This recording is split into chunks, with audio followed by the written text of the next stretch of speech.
Hello. Hello to everyone.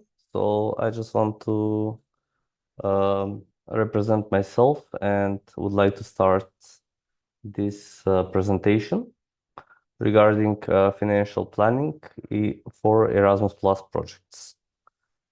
So first of all, it's my honor to do this presentation for the project European Youth Green and Sustainable, which is a Key Action 3 project, European Youth Together. And this webinars is part of that project. And on this webinar, we'll talk about financial planning and how to plan Erasmus Plus project financially. So it will be eligible for the national agency, and it will be also eligible for the organization that is implementing that project. I would like to first represent myself, and after that we can start with the webinar. So my name is Gyoko Gardanovsky. I'm a project coordinator almost 10 years in Next Generation. Next Generation is an organization from North Macedonia and is part of this project. And as partner of this project, it will be our part to do and to implement this webinar. So this webinar will be structured in two parts. The first part will be presentation about financial management and financial planning. And the second part, it will be part about questions and answers. So I will start with this presentation by sharing my screen. So just a second.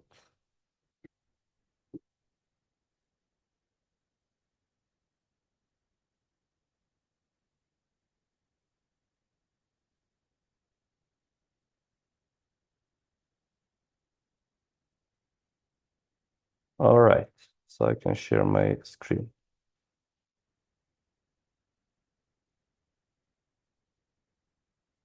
All right, so I'll share my screen and I'll share my presentation.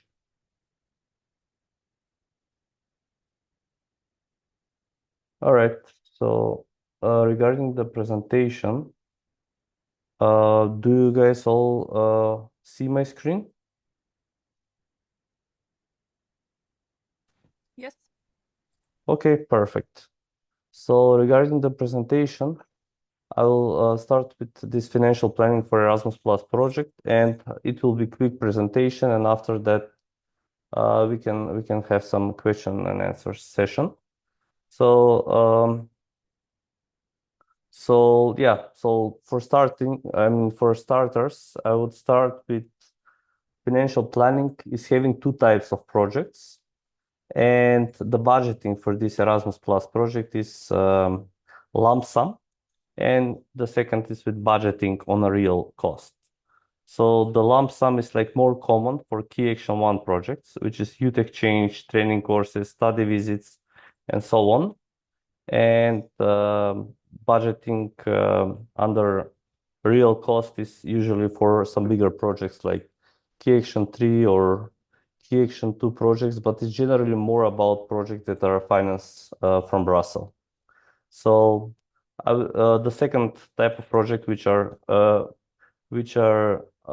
done with a real cost is like more complicated. So if I start doing the presentation regarding that, it would take me probably more days. So I'll just start with this budgeting under lump sum, which is the most common way of projects, which are youth exchanges and training courses. These are the starting projects, and it's more simple. Usually the application form and the budget is application form automatically is making this budgeting when you enter all the participants and all the partners in the application form in the EACEA account. So I would just go with this with this first lump sum. And let me just go to the next slide. So the first, so this kind of budgets are Key Action 1 projects, and Key Action 1 projects are youth exchanges, training courses, study visits, and things like that. Usually is mobility of youth and mobility of youth workers. That's how they're structured in the program guide. And those budgets are generated automatically by the application form. But it's very important to mention that these budgets are structured in a way that we have number of participants, we have dates of the mobility, number of group leaders, and number of people with fewer opportunities. If we know all this kind of data, we can easily calculate even the budget without the application form, because and also we need the travel distance, because the whole budget is structured on formula based on this data. So I'll go to the next slide, and the next slide is how the budget is divided. So basically the budget is divided in several categories. The first is travel. The second is green travel, if we have green travel. The next one is in individual support grant, inclusion support for organizations, individual support for participants, and exceptional costs. And on this next slide is a kind of, I would say, example how usually looks like. So if you see the budget summary at the end, it should have the travel grant, how much is the travel grant, how much is the green travel, if any, individual support grant and inclusion support for organization. And in this example, there's not exceptional cost. So yeah, so this is like that kind of example. Other than this, it's very important. Let me just, yeah. So yeah, so this is like how it looks like. And now I would like to show you give me 1 second.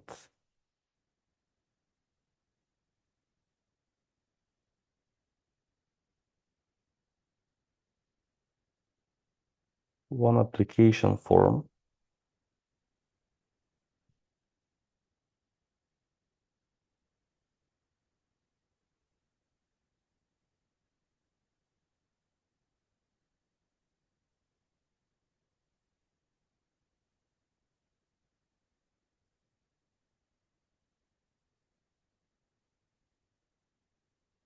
Yes, I'll go to the next slide. So the next slide is about the formula for youth exchange, as I previously mentioned. So the formula of the youth exchange is like number of people per country, multiply by number of days, multiply by lump sum, how much is the lump sum per day, plus the number of participants multiplied by 125 euro, which is like addition to each participant. And then is the number of people with fewer opportunities multiplied by 125 euro per day, plus exceptional, actually it's not per day, but it's like per person, plus exceptional cost, if any, and then it's travel cost plus multiplied by number of people, and that is actually the budget per country. So yeah, I already said here that check the example from the project in preparation. I'll just open one project that we have, and then we can check this example. 1 second.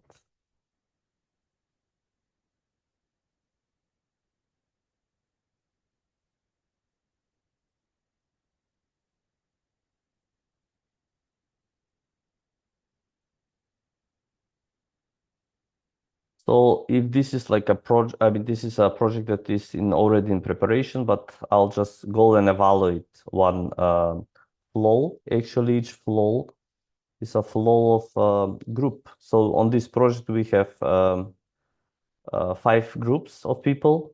So the first is like from France, from Spain, from Bulgaria, from Germany, and from Republic of North Macedonia. So I'll just open the first one from France. And if you can see here from the numbers, we have French group. The dates are from 11 until 17 of May 2025. I already mentioned it's a project in preparation, and there are like 7 working days plus 2 travel days. So the total duration is 9 days. Regarding this is the application form. So the application form is asking us the city of venue where the project will take place, if there are any facilitators or not, what is the number of the group, and the number of people. So basically on this project is 7 people. And on this project is also asking us how many of these 7 people are people with fewer opportunities, which are 4 on this project. And if there are any group leaders, we have 1 group leader on this project. It's asking also about the country of origin, what is the start date and ending date. And automatically the application is calculating that there are 9 working days, and is calculating how many days, what is the individual support grant. So on this project, there are 7 persons, and they're gonna be there for 9 days, and automatically is calculating how much is the grant per person and how much is the total support grant. Then the second part, as I mentioned, the other category is travel. Regarding travel, it's asking us if it's a green travel or if it's normal travel. Green travels are traveling by train or maybe like car or carpooling or bus, and it's also asking us the distance band. The distance band is always calculating by Erasmus travel calculator, and it's telling us how much is the grant per person. So since this is green travel for this amount of kilometers is 285. That's the limit that each participant can get for their traveling. The next category is organizational support.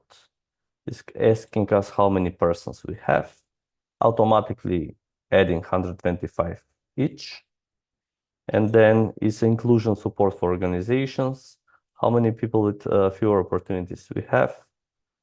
Is if we need some extra inclusion support, we can require here, and we need to prove that with invoices and other kind of proof. And we need to show that we spend that money. Also, the next one is inclusion support for organizations. It's calculating how many people with fewer opportunities it has, and it's adding some funds to that. And all that, and if there are any exceptional costs. So all of that is how it looks, the application form, and how it calculates the budget. But even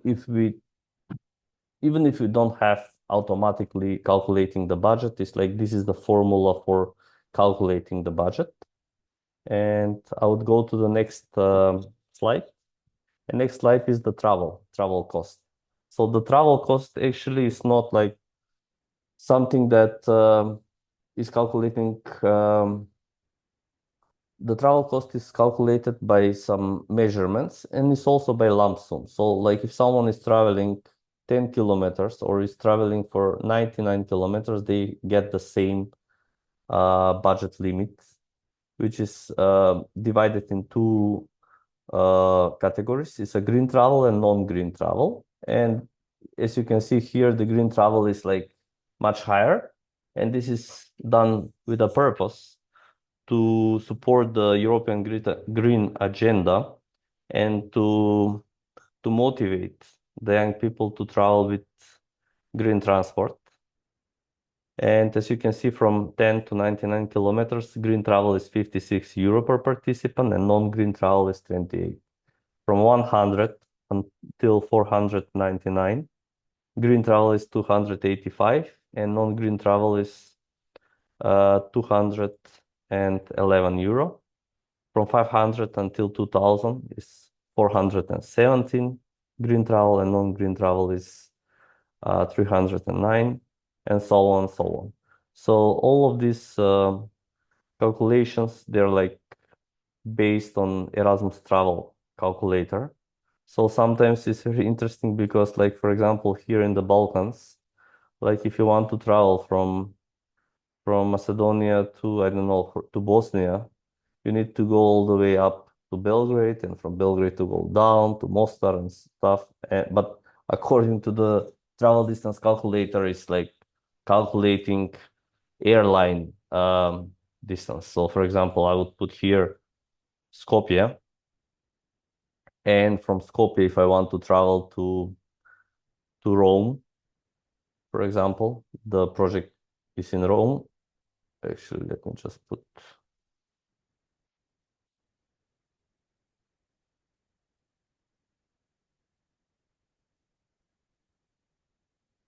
yeah, we are looking for Rome in Italy. So as you can see in the travel calculator is calculating the distance by air distance. But if you go by car, we only need to go all the way up and then go down, but it's calculating this distance. So, and based on this distance, it will tell us how much is the travel, uh, how much travel budget it will give per participant. So in this case, it's like 742, and 742 is like belonging to this travel distance. And since if the travel is by plane, then the travel budget will be 309 euro. So this is how the travel is structured and how the travel is calculated. I would go for the grant per day for the participation for hotel and accommodation and materials and things like that. So they have different budgets for different countries. This is based on the cost per living per country. So like if, as you can see here, like they have 78 euros per day in Austria, while in I would say Latvia, they have 48. I mean, this is normal. Also, in Bulgaria is 45, and in I would say in Spain is 58. This is because the cost for living in Austria are much higher than in Latvia or in North Macedonia, which is 41. And probably the hotel, if you want to rent a hotel and make the project in some of the hotels there, probably the hotel is much cheaper and the food is cheaper and things like that. So that's why they're making this kind of calculation. And this is how it's is structured. I think the highest budget is in Denmark and Norway, but practically in Denmark and Norway you cannot make a youth exchange in a hotel, because like the hotel per day is probably much more than this. So you won't not have money for materials and to organize a free day or things like that. So this is how it's structured, the individual support per day. And this money is like a lump sum. So basically this money is like for hotel, for trainers, for food, for accommodate, for materials, for all things. Your task is to manage how to make the project with all the money. And yeah, I'll move to the next slide. There's also exceptional cost, as I already explained in the previous slides. So this exceptional cost, for example, if sometimes there are not direct lines, for example, like if some people would like to make a project in I would say in Madeira Islands. Those are in Portugal Islands, but they're like in very close to Africa and in Atlantic Ocean. So sometimes the travel budget is not enough. So You can also ask for expensive travel budget, but they are like, and you can add that as exceptional cost, and they are funding that as they're funding 80% of that. But if some people need some visa or some visa related cost, residence permit, vaccinations, and medical certification, they're funding 100% of eligible cost. But this is very important word, eligible cost. So if the visa is like 30 euros, they fund 30 euros. Even if you ask in the application form 100 euros per participant, but you spend 30 only, they'll, at the end, you need to give back the rest.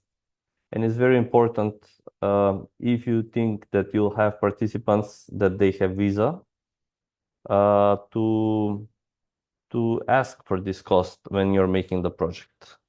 And regarding this exceptional cost, when you're applying the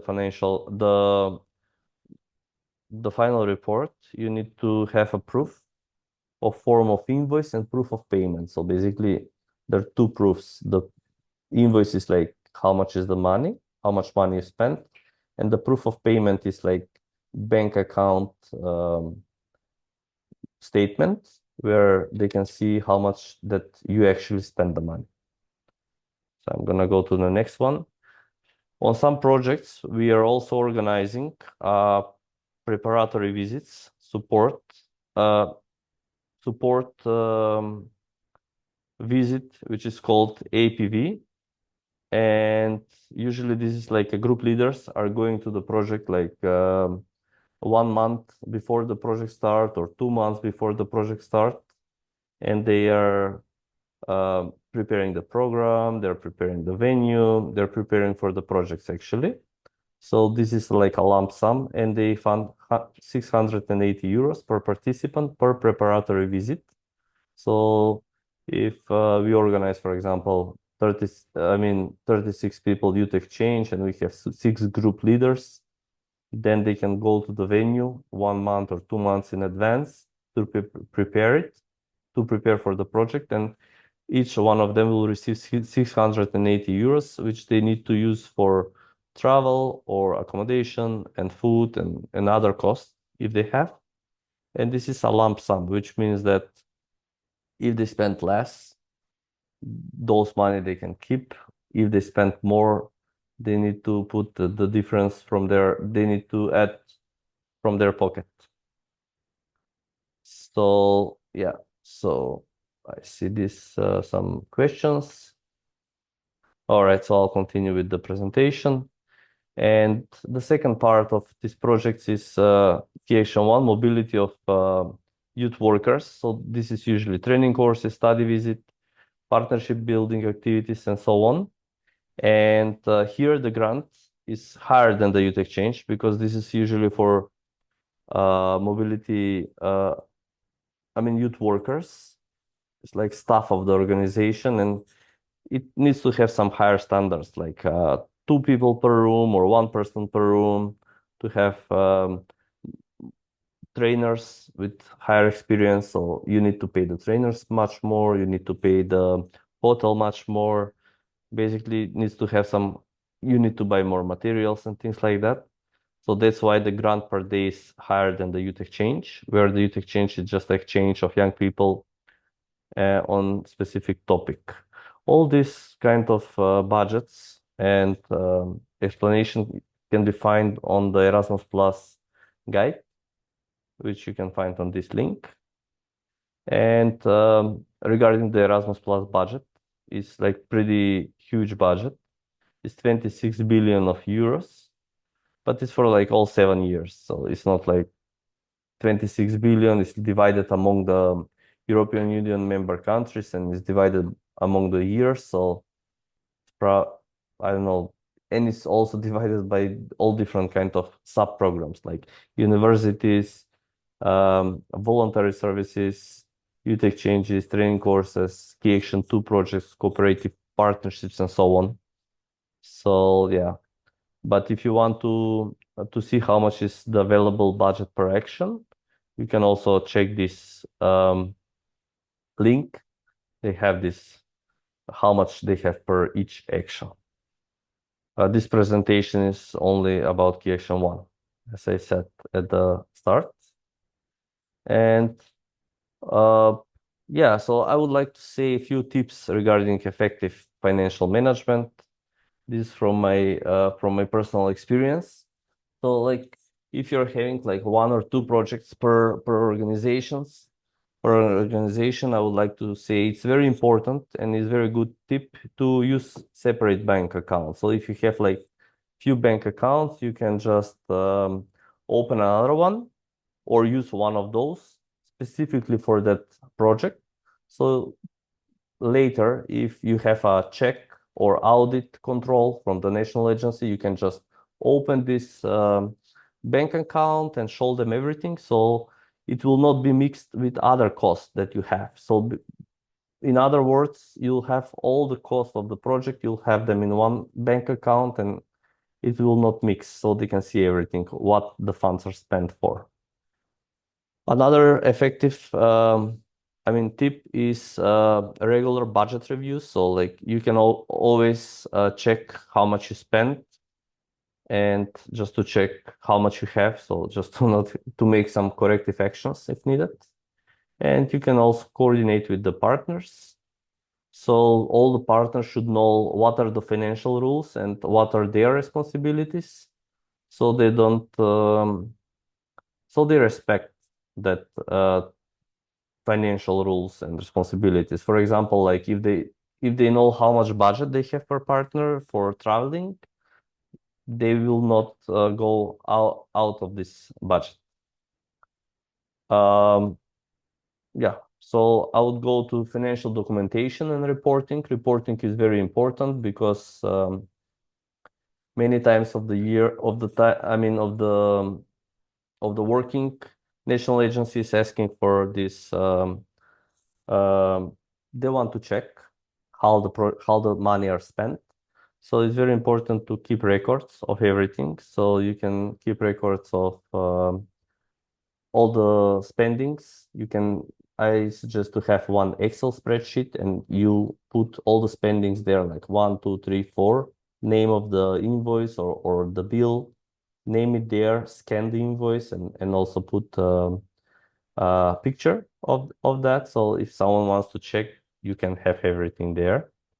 Another thing is the mobility tool. So once the project, the budgets are lump sum. So you need to report all the people that attended the project. And at the end, when you submit the final report, the budget can be deducted if you were missing participants or if the participants came from different travel distance.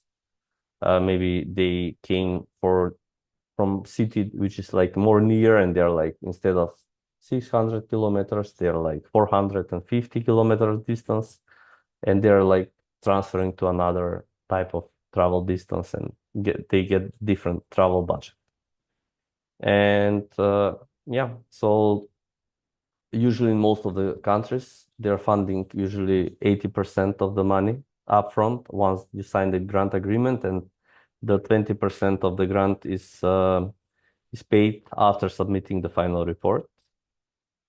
And yeah, and very important thing is all the costs that you're having for project, it should be implementation related costs. So you cannot just spend the money for I don't know, your team would like to do a team building in Caribbean island and you go to the Caribbean island. It's not project related money, but it should be very, very project specific. I mean, yes, you can buy maybe with the rest of the money some computers, or maybe you can pay yourself some salary or things like that, but it's like for growth of the organization. But you cannot like buy alcohol or you cannot make a party in the middle of the town for no reason. So it should be project implementation related cost. And the projects, they should not generate profit.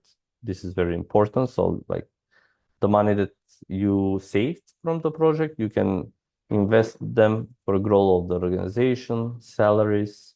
You can buy some equipments and stuff, but you cannot like spend them for buying some stocks or trade them on the stock exchange, it should be really it should not generate profit. So or is very prohibit to put the money in the bank and generate interest from that money, but you should spend them for the organization and for the project. So yeah, I did this eligible and ineligible costs. So eligible costs are travel, accommodation, meals, other expenses. And ineligible costs are like expensive travel costs, luxury accommodation, and something like that, which is like not for the purpose of the project. Because the project, you can implement them in the like simple accommodation, doesn't need to be 5-star hotel, things like that. So that's more or less everything regarding this financial planning and financial planning and management for Key Action 1 projects. Do you have any questions? Maybe I have one. Yes. I don't know, maybe I didn't hear it, but where we were talking about grant per day, does it include also food or it's only for accommodation? Yeah, so grant per days include everything. It's a lump sum. They give this money, and the Mm-hmm. organization that is organizing the project, they need to fulfill everything with this money. So, for example, they need to pay the trainers, they need to pay some local materials if they buy. I don't know, if someone is sick and somebody needs to drive him to the hospital. So basically, they give this grant per day like a lump sum, and they give you in a form of a budget and like everything together.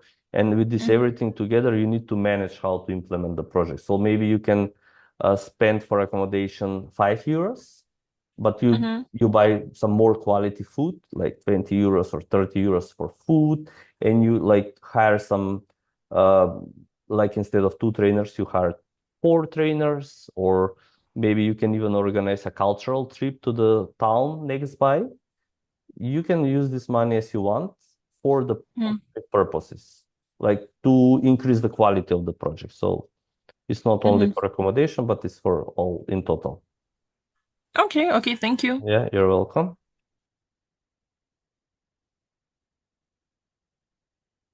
I mean, this is very simple. Like once you know all the numbers, you just put in the application form and the application automatically generate the budget for you.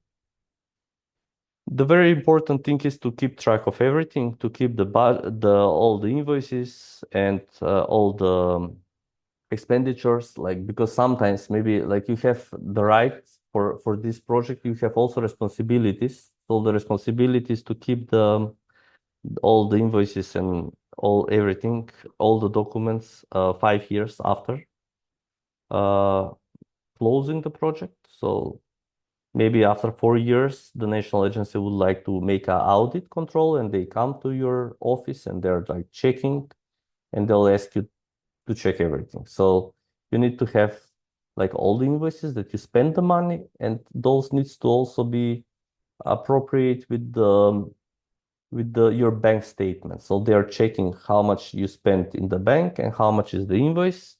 And this is like how it works. It's really prohibited to do double financing, double funding. So, for example, if somebody is getting a grant to study in your country as Erasmus Plus student, he cannot or she cannot attend a youth exchange or training course because they already are in this part of the year. In this time, they already receiving a European Union funding grant.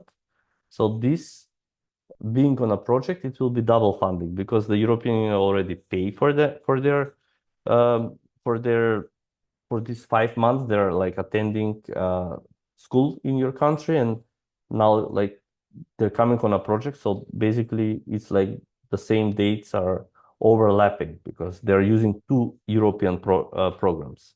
So if they find this at the end, they can decide to cut this money, and you already spend this money. You pay the hotel, you pay the trainers, you pay the materials. So uh, I suggest to not to to check if the person is receiving European Union funding before coming to the project? If yes, I would suggest to change to another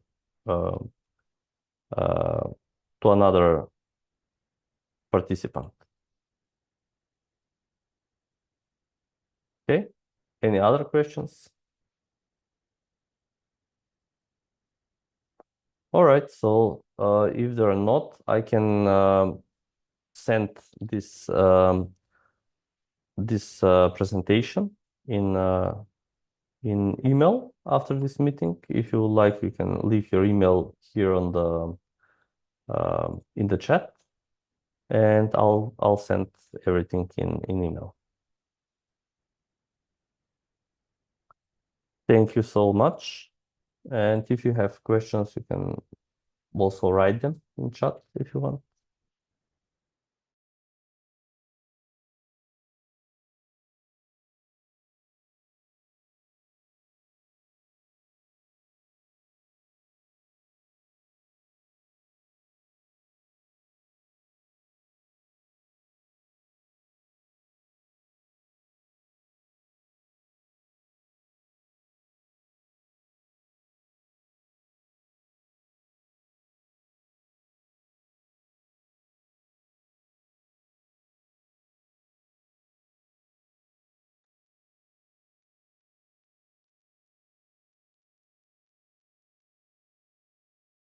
Thank you so much, and bye bye from me. Have a nice day.